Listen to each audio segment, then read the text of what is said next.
berikan dukungannya dengan cara subscribe channel ini, karena dengan kalian subscribe akan membuat saya lebih termotivasi untuk mengupload video. Dan jangan lupa aktifin notifikasinya ya. Terima kasih. Kita lanjut.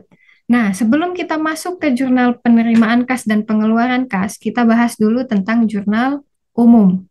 Jurnal umum formatnya sama seperti jurnal umum yang ada di perusahaan jasa, hanya tanggal, keterangan debit, dan kredit. Isi dari jurnal umum seperti yang kita bahas di sebelumnya, itu ada retur pembelian dan retur penjualan. Nah, sebelum kita membuat jurnal umum, kita harus buat dulu 3 baris awal yang kita sebut sebagai KOP. Tadi nama perusahaannya apa? Toko bintang. Toko Bintang. Kita buat jurnal umum dengan periode 31 Maret 31 Maret 2024. 2024. Kolom tanggal sebelah kiri kita isi apa? Bulan dan tahun. Iya, Bulan dan tahun. bisa bulan dan tahun, bisa tahun dan bulan. Tapi kalau sesuai dengan standar yang ada di internasional atau IFRS, itu adalah tahun dan bulan.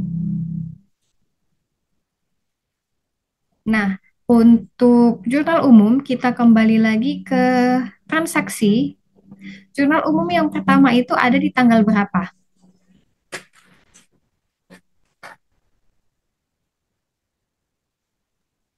Tiga. Tanggal 3. Tanggal 3 tadi kita sepakat ini jurnal umum untuk retro pembelian atau penjualan? Letter Sekian. pembelian. Pembelian. Tadi kita beli ke UD Cahaya secara kredit, tapi barangnya rusak. Berapa yang dikembalikan? 300.000. 300.000. Nah, yang kayak di pembahasan sebelumnya, kalau retro pembelian, pembelian tadi dia masuk debit atau kredit? Pembelian Kredit. apa? Debit. Kredit. Pembelian ada Debit. dari kelingking. Berarti dia masuk di debit. Debit. Debit. Kalau misalnya dikembalikan barangnya, berarti pembeliannya berkurang. Berkurang. Kurang. Berarti dia ada di Kredit.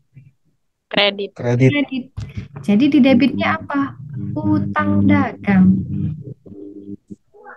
Di kreditnya ada retur pembelian. Iya. Kenapa utang dagang, Kak? Kan tadi kita beli secara kredit ke UD Cahaya. Berarti kita utang dong tanggal 2. Ya. Ternyata pas barang dari UD Cahaya nyampe ke toko kita tanggal 3, ada barang yang rusak. Kita pasti kembalikan itu barang yang rusak. Berarti utang dagang kita juga berkurang, kan? Utang dagang yang awalnya di kredit berkurang, maka dia menjadi ke debit. Iya. Tadi nominalnya kata Zidna itu 300 di debit dan 300 di kredit. Bisa sampai sini? Oke. Selain tanggal 3, tanggal berapa lagi yang ada jurnal umum?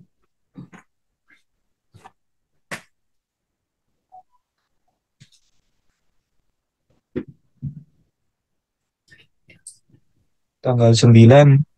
Tanggal 9. Tanggal 9 itu kita sepakat tadi jurnal umum ini masuk ke retro penjualan atau retro pembelian? Penjualan. Retur penjualan. Penjualan. Berapa sih yang kita kembalikan? 150.000. 150 yang dikembalikan oleh Tuan Tony. Penjualan sebelumnya itu masuk di mana? Debit atau kredit? Penjualan di Kredit. kredit. Dari manis, berarti itu di kredit. Kredit. Kalau penjualannya dikembalikan, berarti itu masuknya di Debit. debit. Debit. Kita buat di sini. Debit. Nanti kelasnya bertambah. Tanggal 9, berarti retro penjualannya di debit. Debit. Karena Tuan Tony mengembalikan 150, berarti piutang dagangnya Tuan Tony berkurang. Piutang yang awalnya itu dia ada di harta, masuk debit, kalau dia berkurang adanya di kredit sebesar 150.000.